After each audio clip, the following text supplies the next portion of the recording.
पहला जो सवाल मन में आता है, हम श्री श्री ठाकुर जी को साथ हम क्यों उनको हम क्यों गुरु रूप में वर्णन करेंगे? अगर किए हैं तो क्या करना होगा? अगर वो गुरु हैं तो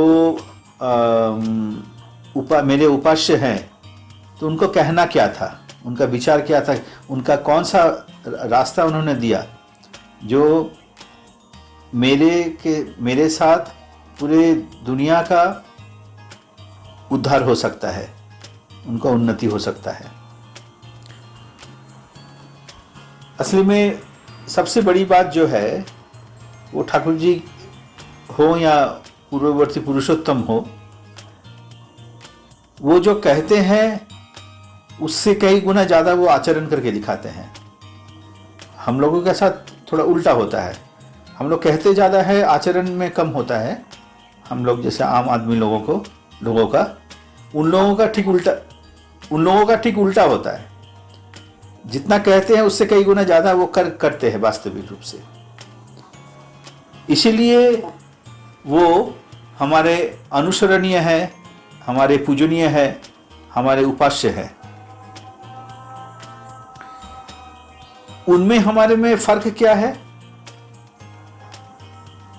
जैसे गीता में श्री कृष्ण ने अर्जुन को बताया था, तुम्हारे हमारे में फर्क कुछ नहीं है, खाली एक जगह फर्क है, तुम पास्ट लाइफ को, पिछले जन्म के जो इतिहास है वो तुमको मालूम नहीं है, मेरा शुरू से लेकर आज तक का सारा चीज याद है। इसको कहा जाता है चेतना का चरम स्तर पे वो पहुंचे हुए हैं। एवर कॉन्शियसनेस, और ये एवर कॉन्शियसनेस ही हमारा, एवर कॉन्शियसनेस को प्राप्त करना, ये चरम चेतना को प्राप्त करना हमारा जीवन का लक्ष्य है। तो हमारा ये ठाकुर जी का एक जो वाणी है उसमें लास्ट में कहते हैं जो तृष्णार एकांत निर्वाण महाचेतन सम्मुत्थान, एक वाणी है, बहुत महत्वपूर्ण वाणी है, सत्ता सच्चितानंदमय। इसको अगर डिकोड किया जाए, इस वाणी को अगर तोड़ा जाए तो जीवन का सारा रहस्य इस वाणी में दिया हुआ है। और ये जो रहस्य जो दिया हुआ है, इस रहस्य का जीवंत प्रतिमूर्ति है श्री ठाकुर अनुकूल चंद्र जी। संक्षेप में उस वाणी को थोड़ा सा चर्चा करना चाहेंगे इस संदर्भ में, ताकि ये वाणी से हम लोग सभी लोग परिचित है। बहुत बार इस पर चर्चा हुई है, पूजनीय बुद्धदेवता कई बार चर्चा की है, हम लोग सत्संग में भी कई बार इसको चर्चा की है। लेकिन जितना बार चर्चा किया जाता है, मैं अपने दृष्टि से कहता हूँ कि उस समय एक बार एक भाव पैदा होता है, फिर धीरे धीरे वो भाव से हम लोग वंचित हो जाते हैं, भाव हमारे अंदर में हल्का पड़ जाता है, फिर हम अपने जिंदगी में वापस आ जाते हैं।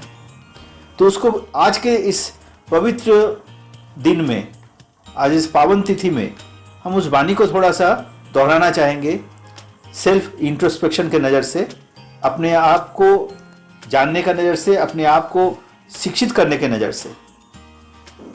और इससे माध्यम से शायद हम ठाकुर जी के थोड़ा करीब पहुंचने का प्रयास कर सकते हैं। उस वाणी के शुरू में कहा जा रहा है सत्ता सच्चितानंदमय। हम लोग सच्चितानंद ये शब्द से भारतीय लोग बहुत युगों से परिचित है, लेकिन अगर इसका अर्थ अगर पूछा जाए तो जो अर्थ वो निकालेंगे उसका अर्थ सही में समझ में नहीं आएगा। लेकिन ठाकुर जी के पास इसका अत्यंत सहज और सरल अर्थ समझ में आता है। और ये सच्चिदानंद में जो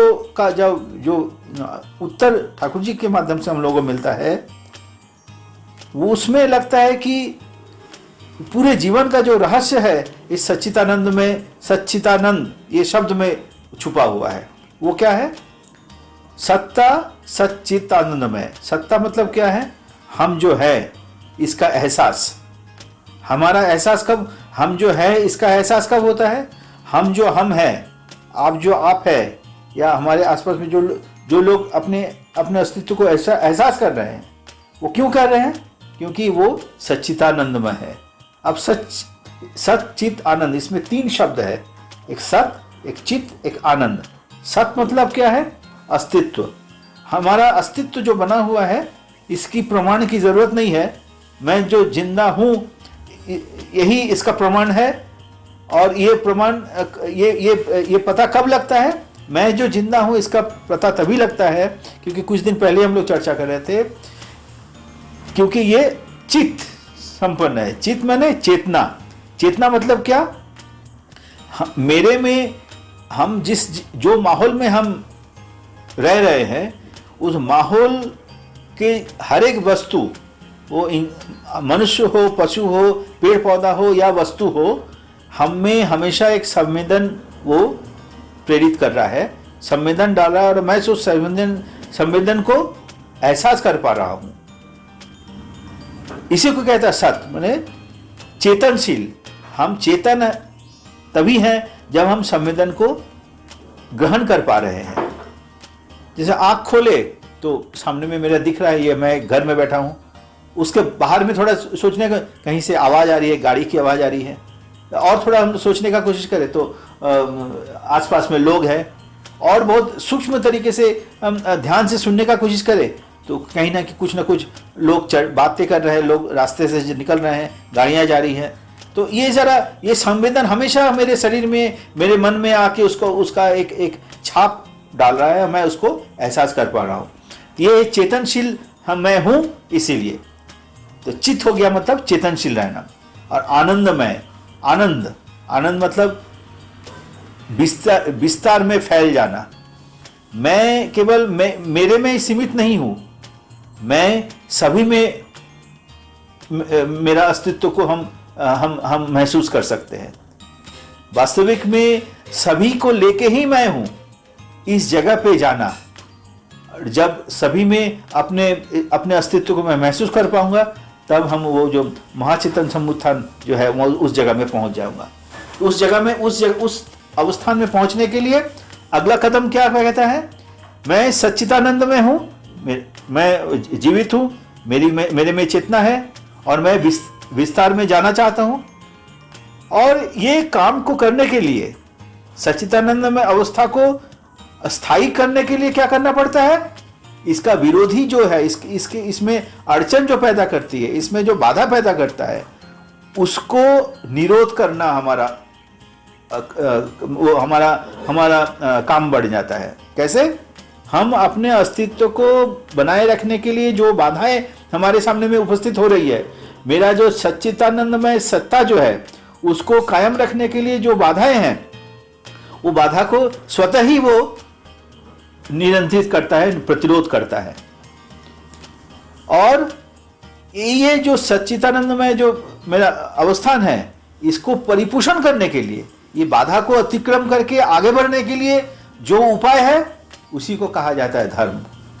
अर्थात सच्चिदानंदमय जो सत्ता को बनाए रखने के लिए जो काम करना पड़ता है, जो कर्म करना पड़ता है, उसको धारण करने का जो उपाय है, उस उपाय को ही कहा जाता है धर्म।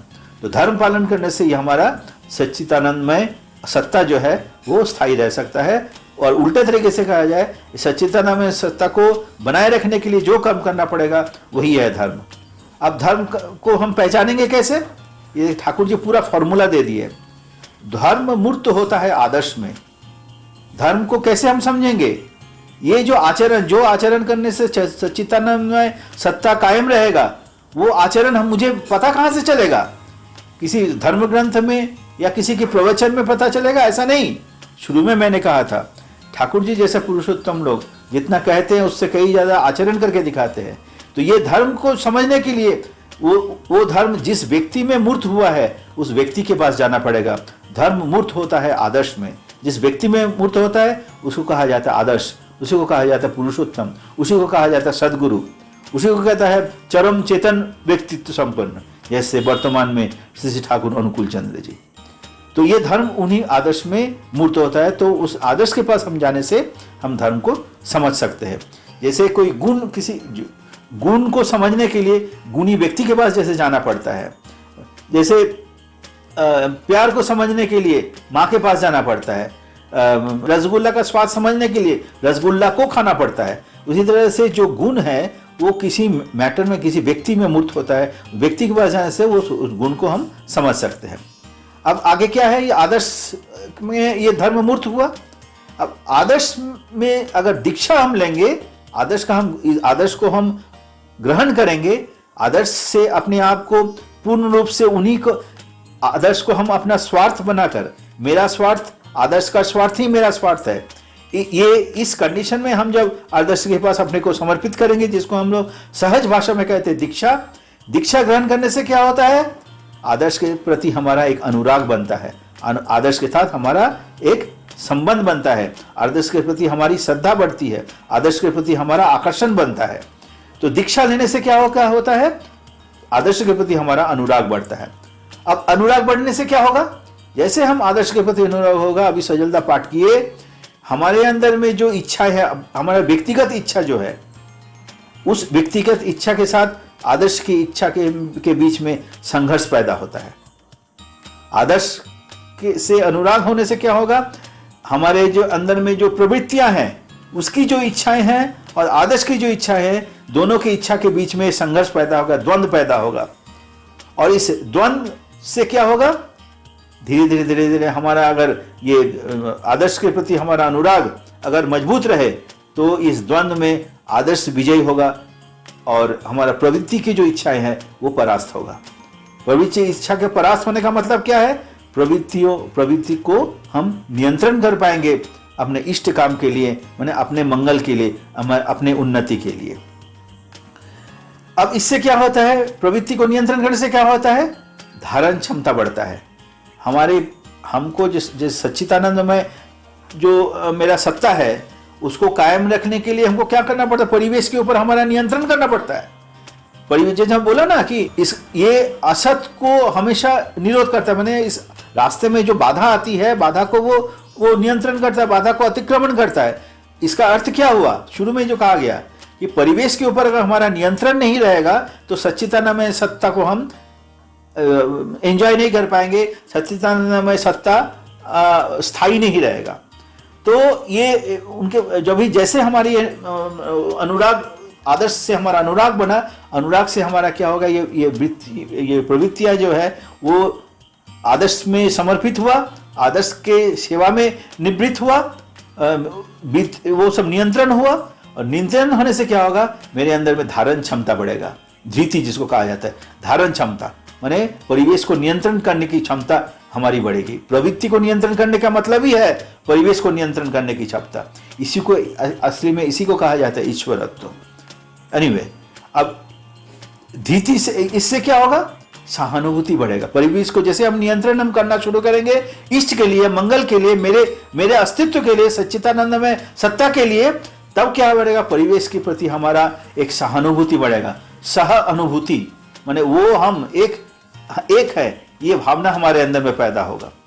और इससे क्या होगा, जैसे परिवेश के साथ हमारा सहानुभूति बढ़ेगी, उनके साथ हमारा एक संगति पैदा होगा, एकता पैदा हो। जो एकता का हम लोग भाषण देते हैं, एकता होना चाहिए, एकता ऐसा नहीं होता है।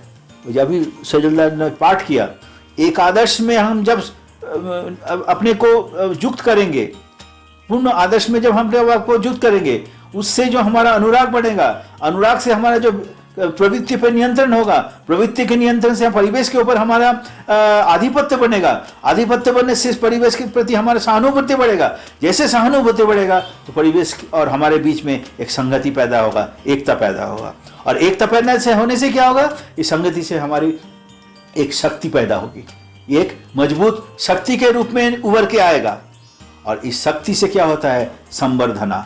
संवर्धना मतलब दूसरे सबको वर्धित करना, सबका स्तुति करना, सबको उन्नति की ओर ले जाने में समर्पित होना, सबको अच्छा हो, सबका मंगल हो। ये कर्म, ये सोच, ये इसका ध्यान होगा और इसका कर्म भी होगा।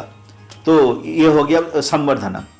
और फिर से कह रहे हैं, वो जो धृति, जो धारण करने की जो क्षमता हमारे अंदर में पैदा हुई, उससे जैसे सहानुभूति भी हुई, साथ साथ में क्या होगा, वही धारण करने की क्षमता से आता है प्रणिधान। हम जो सबके साथ हम जुड़े हुए हैं, ये हमारा उसके उसके में एक जो गहरा रिश्ता है, ये रिश्ता जो है वो धीरे धीरे हमारे में ये भावना पैदा होने लगेगा।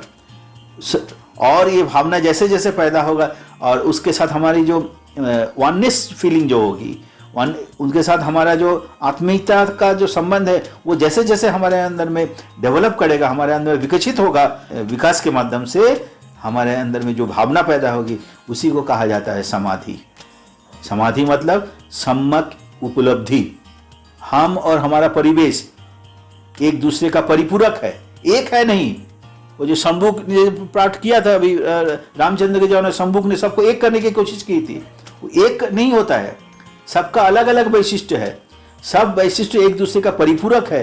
कैसे कौन किसके साथ परिपूरक है, किसको कहाँ कब किसको लगाने से सबका उन्नति होगा, ये धारणा पैदा होते हैं। ये सम्यक उपलब्धि तब होती है, उसी को कहा जाता है समाधि। हम लोग समाधि मतलब कि आंख बूंद के पड़ा हुआ है, ना हिल रहा है ना कुछ बोल रहा है, ऐसा नहीं है। वो पूरा पूरी अनुभव कर रहा है। हो सकता है बाह्यिक रूप से वो हमसे कट गया हो, लेकिन अंदर से जो अनुभूति का ऐसा एक राज्य पे वो चला गया, सबके साथ सबका संबंध को वो अंदर से रियलाइज कर रहा है और उसका तरकीब वो निकाल रहा है। जैसे एक आदमी बहुत ध्यान से गणित बना रहा है, एक बच्चा, तो उसको उसकी माँ कई बार बुला रही है लेकिन उसको ध्यान नहीं है। इसका मतलब नहीं कि वो सो गया है, वो उस अपने काम से इतना ज्यादा उस पर जुड़ गया है कि कथित रूप से बाहर के जो संबंध है, वो हमारा जो एक्सटर्नल सेंस ऑर्गन्स जो है वो शायद थोड़ी देर के लिए काम करना बंद कर दिया है, ऐसा प्रतीत होता है। लेकिन वो उस जो काम वो कर रहा है उसमें पूरी डूब गया है। तो ऐसा होता है। इस तरह की समाधि आएगी प्रणिधान के साथ साथ, और समाधि जैसी होगा उसी को उसके बाद आता है और भी फाइनर स्टेट ऑफ सत्ता, फाइनल स्टेट ऑफ एग्जिस्टेंस, जिसको कहते हैं कैवल्य। कैवल्य मतलब केवल तुम भाव। सब जगह इष्ट को देख रहा है, सब जगह अपने पुरुषोत्तम को देख रहा है, सभी के अंदर परिपूर्ण क्षमता को देख रहा है, सबके अंदर अपने मंगल को महसूस कर रहा है। किसके साथ किसका कैसे मंगल होगा उसको वो उसमें ढूंढने का प्रयास करे। तो ये हो गया कैवल्य, केवल तुम ये भाव। और ये भावना जब आ गया तब उसके वहीं से उसको निर्वाण प्राप्ति हो जाती है, पूर्ण मुक्ति हो जाती है। पूर्ण मुक्ति मतलब अपने प्रवृत्तियों का कोई भी आकर्षण उसको अब विचलित नहीं कर सकता है। यहीं से आ जाता है महाचेतन समुत्थान, यहीं से आते पूर्ण चेतनशील सत्ता को वो अनुभव करता है। सब मिलके जो हम एक है ये एहसास हो जाता है।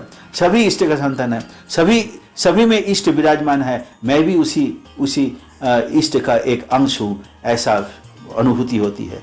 तो ये जो सच्चिदानंद में जो सत्ता है उसका जो चरम परिणति है, चरम विकास है, चरम अवस्थान है, वो है महाचेतन समुत्थान, वंदे पुरुषोत्तम।